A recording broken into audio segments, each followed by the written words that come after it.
aja? Yang pertama sekali Pak Dedi, terima kasih untuk kesiapan Pak Dedi sendiri sebagai seksi dokumentasi Proki bersama dengan Ketua KPG dan Bapak Mikael Hamsi atas kesiapannya untuk hari di sidang ini. Ya, mohon dimaafkan karena saya sendiri belum bisa hadir. Keinginan hati mau memeluk gunung, tetapi apa daya tangan tak sampai, ada halangan mendasar. Karena itu masyarakat juga ada pelayanan, sehingga kami percayakan kepada Pak Dedi dan Pak Mikael untuk mewakili Paroki Santo Mikael Noah untuk menghadiri rapat evaluasi tahap akhir ketiga di program ekonomi berkelanjutan tingkat kefikepan Labuan Bajo. Salam untuk yang kami hormati Romo Fikep bersama dengan tim Puskesmas Kabupaten bersama dengan seluruh peserta dan hadirin dari paroki-paroki yang berasal dari kefikepan. Salam jumpa dan salam sukses selalu. Selamat sore Romo. Sore. Baik Romo, bagaimana keadaan sore hari ini Romo? Puji Tuhan, baik. Oh ya, Romo. Sejauh mana hasil program ekonomi berkelanjutan sesuai dengan perencanaan di Paroki Santo Mikael Noah ini Romo? Pertama, terima kasih banyak. Yang kedua, tentu kita sejalan dengan keuskupan. Artinya bahwa apa yang menjadi program yang sudah dirancang oleh keuskupan itu juga yang menjadi pekerjaan kita bersama. Yang paling pertama itu yang kita rencanakan adalah program pertanian berkelanjutan. Fokus kita di sini adalah pertanian hortikultural seperti sayur-sayuran, meskipun ini tidak terstruktur dalam suatu kelompok. Tadi Romo jelaskan bahwa di paroki kita ini sudah terdaftar setidaknya ada 2-3 UMKM yang sudah resmi. Lalu juga tadi Romo jelaskan bahwa ada satu KBG di paroki ini yang sudah menjalankan program ternak babi. Ya, dalam hal ini dalam bentuk arisan. Ya, arisan. Lalu Romo, apa yang perlu dikembangkan atau diperbaharui ke depannya Romo dari program ini? Kita bisa melihat bahwa sekurang-kurangnya hasilnya itu bisa membangkitkan semangat dari umat itu sendiri untuk meningkatkan ekonomi dalam keluarga. Ya, ke depan yang perlu kita kembangkan adalah tentu yang paling pertama itu adalah himbauan-himbauan lewat khotbah dan juga pendekatan-pendekatan sosialisasi dengan umat. Baik Romo, jadi manakah dampak sosialisasi dan motivasi yang dilakukan pelayan pastoral terhadap umat yang terlibat dalam program ekonomi berkelanjutan ini Romo?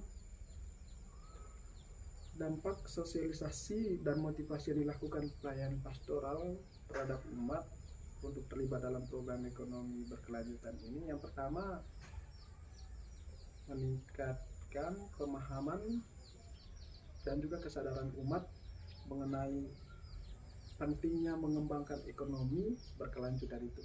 Yang kedua, kita bisa melihat ada umat terdorong untuk membuka usaha dalam rangka untuk meningkatkan ekonomi, dan cukup banyak umat juga sudah memulai memanfaatkan lahan-lahan mereka di samping rumah untuk menanam tanaman-tanaman hortikultural. Ya, itu yang kita bisa lihat. Selamat sore Kerantua. Selamat sore. Yo, nekara tegi waktu di tes kan. Yo. Kerantua. Jadi kebetulan di paroki kita ini dicanangkan satu tema dan tema ini sudah ditentukan dari keuskupan, yaitu ekonomi berkelanjutan. Jadi semua paroki menerapkan tema ini dan diteruskan kepada umat. Apa yang ITE alami selama program ekonomi berkelanjutan ini? Oh iya. Yang pertama, saya merasa bangga sekali dengan munculnya ini program. Terus terang, kami anggota ini agak sulit untuk mendapatkan modal untuk pengadaan bibit. Dan rata-rata harga bibit sekarang ini kan 1 juta 1 ekor. Jadi kami punya kemampuan untuk beli bibit ini memang kurang, sehingga dengan munculnya program ini kami merasa bersyukur ada usaha bersama patungan untuk bisa dapatkan bibit babi ini, sehingga luar biasa bagi kami, merasa bangga sekali dengan munculnya program ini, dan harapannya program ini dipertahankan dan kalau bisa diberi support lah. Tadi banyak anggota yang mengharapkan ya kalau bisa jangan hanya 1 ekor, maksimal 2 ekor lah kalau bisa tuh. Tapi kan masalahnya modal tadi untuk pengadaan bibit itu. ITE ke depan seperti apa? Harapannya program ini dipertahankan dan istilahnya ditingkatkan, karena saya melihatnya bagus ke depannya. Kalau rata-rata para anggota dapat 2, kita bisa bayangkan kalau satu kali keluar 2 ekor itu taruhlah harga 3 juta, berarti satu kali panen 6 juta. Tapi rata-rata sementara kan hanya dapat satu ekor, itu juga belum tuntas untuk semua anggota, karena itu tadi masalah keterbatasan modal untuk pembelian bibit. Peternakan, mungkin ada harapan lain di bagian hortikultura begitu, mungkin ada minat bagian perkebunan atau apa, atau tanaman sayuran atau tanaman yang berjangka panjang begitu. Terus terang Pak, ini dengan munculnya program ini banyak dampaknya, artinya termotivasi juga untuk melakukan penanaman tanaman jangka pendek, khususnya untuk memperkuat pakan dari ternak-ternak ini, sehingga rata-rata anggota itu kan sudah ada minat untuk berkebun dan orientasi kebunnya tanaman jangka pendek dan orientasinya ke pakan ternak. Pesan apa yang ingin Bapak sampaikan kepada keuskupan? Pesan saya sudah sejak awal tadi saya menyampaikan keluhan kami bahwa kami anggota punya minat untuk budidaya ternak ini, tapi masalah keterbatasan biaya untuk pengadaan. Kalau bisa lah, artinya jangan hanya turun programnya, tapi tidak ada support nyatanya. Karena tadi kan saya sudah jelaskan bahwa sistem pengadaan ini dari anggota. Nah, kalau keuskupan bisa bantu kami, ya support lah untuk pengadaan ternak ini misalnya ke depan. Kalau ada program keuskupan yang istilahnya perwujudan nyata dari program lah, bukan hanya teori programnya. Baik Bapak, terima kasih banyak. Selamat sore. Selamat sore. Saya lihat ITE punya porang ini banyak sekali. Ya, di samping porang juga ada tanaman sayur. Ya, artinya ini ITE memanfaatkan lahan sisa yang ada di lingkungan rumah. Ya. Kira-kira apa manfaat Ibu dapat dari ITE? Begini ya, khusus porang ini apa saya orientasikan untuk tanam porang sebanyak mungkin seluas lahan yang saya miliki, karena porang ini adalah satu tanaman perdagangan untuk para petani untuk meningkatkan perekonomian petani, khusus porang. Apalagi Lalu sayur yang ITE tanam ini untuk apa? kalau sayur memang sedikit lumayan, bagiannya untuk konsumsi pribadi, mungkin kalau lebih bisa kita carikan uang. Selamat sore Pak Ketua. Selamat, Apa kabar? baik. Oke, baik Pak Ketua, saya minta waktu sebentar. Siap. Ya, saya dari seksi dokumentasi dan publikasi Paroki Santo Mikael Noah. Baik Bapak, Bapak di sini sebagai apa? Saya kebetulan dipercayakan oleh umat di KBG Santi Yosef Pekerja Flamboyan ini sebagai ketua KBG-nya, dan KBG ini baru belum sampai 1 tahun. Di paroki ini KBG pemekaran dari KBG Kumbuk. Baik Bapak, di dalam Bapak sebagai ketua KBG di KBG Flamboyan ini, program apa yang Bapak lanjutkan dari tema yang dicanangkan oleh keuskupan di KBG ini, khususnya di KBG Flamboyan ini?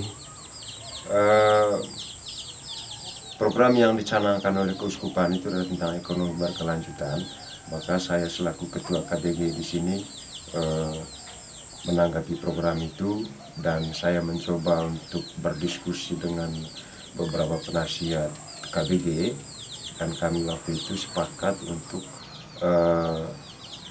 menjalankan sebuah program yaitu budidaya ternak. Karena dasar pemikirannya bahwa dengan budidaya ternak ini bisa mendongkrak sedikit perekonomian dari umat. Karena selama ini yang saya perhatikan, rata-rata umat di KBG ini saya bisa kelompokkan itu ada beberapa orang yang tidak memiliki ternak, ya, sehingga berdasarkan fakta yang terjadi di lapangan itu, setelah kami menyaksikan, akhirnya kami lebih sepakat untuk mengadakan program budidaya ternak itu. Baik Bapak, kira-kira pendampingan seperti apa yang Bapak lakukan terhadap umat yang Bapak pimpin di KBG ini? Selaku ketua KBG, jadi saya mencoba untuk lebih mendekatkan pelayanan, mendekatkan diri dengan umat, dan sering mendiskusikan tentang bagaimana upaya kita untuk bisa meningkatkan perekonomian.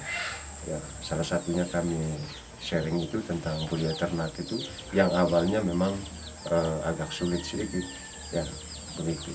Tetapi program yang kami lakukan ini, budidaya ternak ini, kalau berdasarkan kemampuan biaya dari setiap umat, rata-rata mereka tidak bisa membeli bibitnya karena masalah keuangan.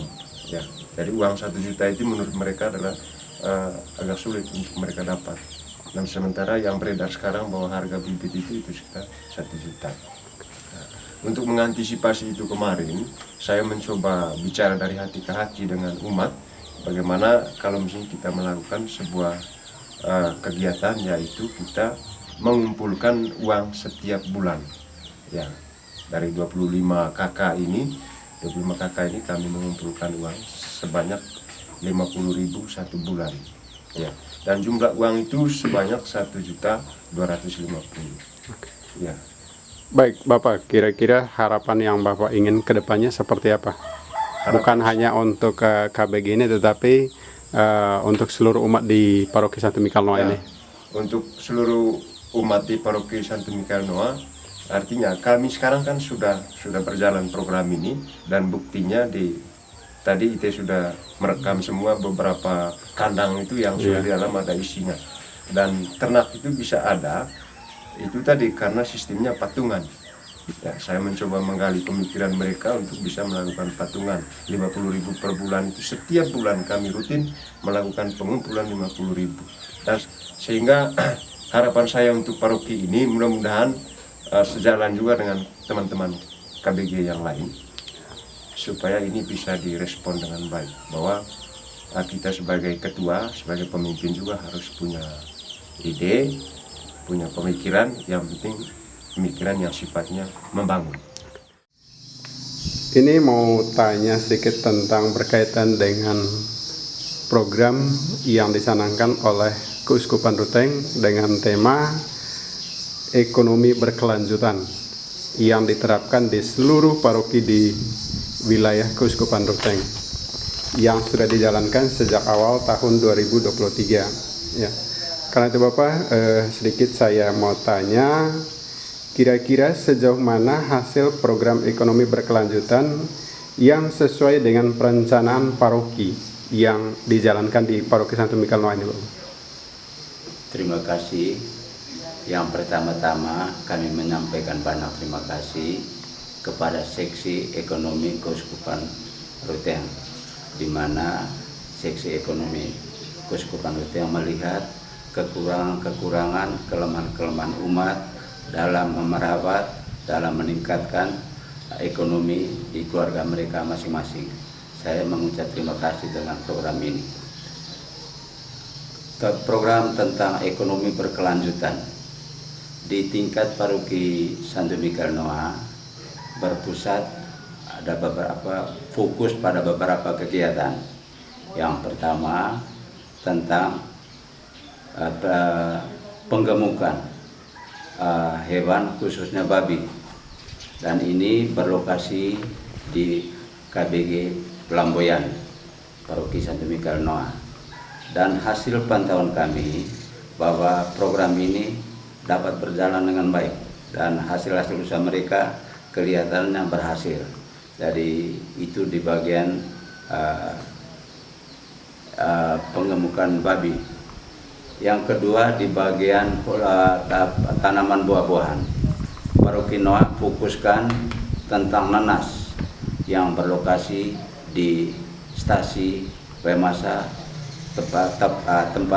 tepatnya di KBG Ndole, di mana setelah kami pantau bahwa hasil kegiatan mereka di sana sudah luar biasa, betul-betul menunjukkan akan bisa meningkatkan pendapatan atau ekonomi keluarga khususnya yang ada di wilayah stasi Wemasa itu. Dan hasil dari usaha mereka sekarang mulai mereka pasarkan. Baik Bapak, terima kasih. Jadi kira-kira dalam program ini Bapak, apa yang perlu dikembangkan ke depannya Bapak?